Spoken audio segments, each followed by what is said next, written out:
Hey folks, welcome to Church at Home with Rachael for Tuesday the 27th of June. I always get my dates mixed up. I'm glad to have you here with me today. Today I'd like to talk about a little something called the Doctrine of Charity. About a week or so ago, I opened up my Twitter in the morning and there was a note that I was to read. And it was a doc talking about when he was working with a resident and recognizing that, something was off in his resident's stay. And develop an understanding that it wasn't actually the reason why the resident wasn't working up to snuff that day. It wasn't because he didn't know what was happening. He didn't know the content. He didn't know how to do the work, but because something was happening in his own life. In this case, apparently, he was concerned that he might be having a relapse of cancer.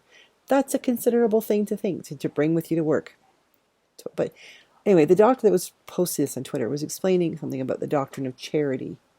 And I'd just like to share with you that my Google's definition. The principle of charity suggests we should try to understand ideas before criticizing them. Arguments should aim at finding the truth, not winning the fight. This means we should be charitable to people we're in conversation with by trying to find as much sense in their thinking as we can. And I got thinking about that in how often when we're having a conversation with someone, are we thinking ahead to the thing we want to say next? Or how much are we actually listening to what the person is saying? I know I've talked before about body language and that a huge part of actual conversation and communication is body language. If I sit really uptight, my shoulders up here to my ears and I'm really looking tense, what does that tell you about how I'm feeling? If I'm like completely flaked out, like whatever, or, totally relaxed and, chilling out, what does that say? If I'm just sort of doing my normal thing, sitting here chatting with you, open shoulders, it tells you that hopefully it tells you that I'm relaxed and I'm engaged in what I'm doing, but I'm not, totally tense. That's a part of communication. But a part of communication includes really listening and paying attention to everything that's being said, not jumping to conclusions. And part of that means we have to be charitable in how we are responding and reacting. Now, I don't know of a time when I personally have had a conversation with someone in which judgment was not involved. Now, judgment is a word. It is not a judgy word. It's simply a judgment can be, was that a good thing or a bad thing? Was it just a thing? It's the process we go through in our brains, I think, that helps us to determine how we understand a word, a phrase, a sentence, what's being communicated. So if I'm sitting and talking with someone and they seem to be upset about something, I might make some judgments about, are they upset with me? Have I said something wrong? I'm probably going to do that because I'm paranoid about people being ticked off at me. But, I'm going to be doing it in the back of my head. Hopefully I'm still listening to what they're saying, but I'm not becoming preoccupied by my interior dialogue about what it is that I'm hearing them say. Like, are they judging me? Are they upset with me? Did I do something wrong? Hopefully more of my brain is listening to what they're actually saying. But when we're listening and we're judging what people are saying, just trying to filter it and figure out what it is they are saying, how they're saying it, why is it important, how is it important. Part of that, what we need to do is learn to leave behind that the judgments that are indeed the harsh judgments. And that can be really difficult because we've sort of live in a society that tells us we have to be cynical. We have to be on the guard because somebody's always trying to take advantage of you. Did you know that? I'm being facetious. I don't really think that. I really do think that at the heart of it, most people are genuinely good people.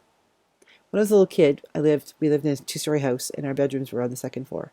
And my bedroom was at the very end of the hall. So you come up the stairs on one side of the house and turn right on the landing. The bathroom was in front of you.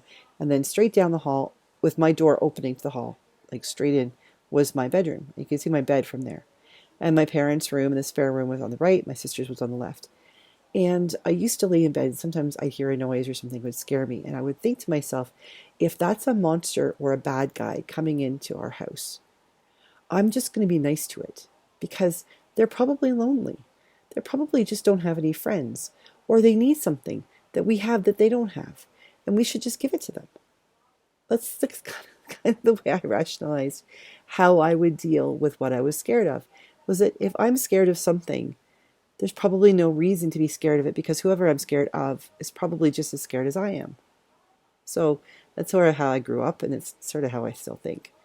So when we're having a conversation with someone, rather than automatically jumping to the conclusion and being cynical that what they're saying is negative, like for instance, this doctor making the assumption that this resident had, didn't do the homework or wasn't up to snuff on his information, or he just didn't care. We have to take a step back from that cynicism and say, okay, what's happening here? This person I'm talking to obviously seems, they seem distracted, or they're upset about something, or they're angry. What is it that's happening in their life that's causing them to be this way? What is it that's making them angry or distracted or upset? And if we approach the conversation, if we approach our relationships with that doctrine of charity, that being charitable, letting our thoughts and our responses to them come from a good place, not giving them the benefit of the doubt, so to speak, then that opens up a possibility for conversation. It opens up a possibility for greater relationship. It opens up the ability for us to be able to maybe give them some space to deal with whatever it is they're dealing with, or even better, give us the opportunity to help them if we're able, or help find someone else who can help them if they're able to deal with whatever it is they're dealing with. I don't know about you, but 9 times out of 10, I don't really want to deal with things by myself. If I'm upset about something or I'm worried about something, I don't want to keep it into myself. I want someone to help me.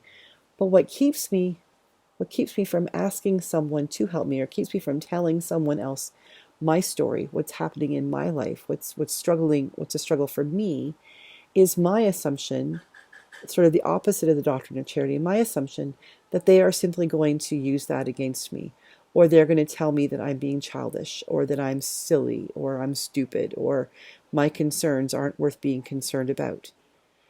I am not applying the doctrine of charity to myself, nor am I applying it to those people who I am denying the opportunity for them to be charitable toward me.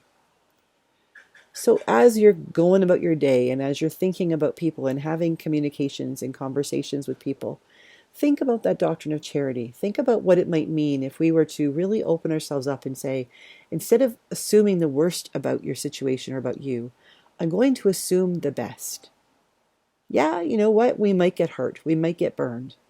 But chances are we won't get burned as often as we assume.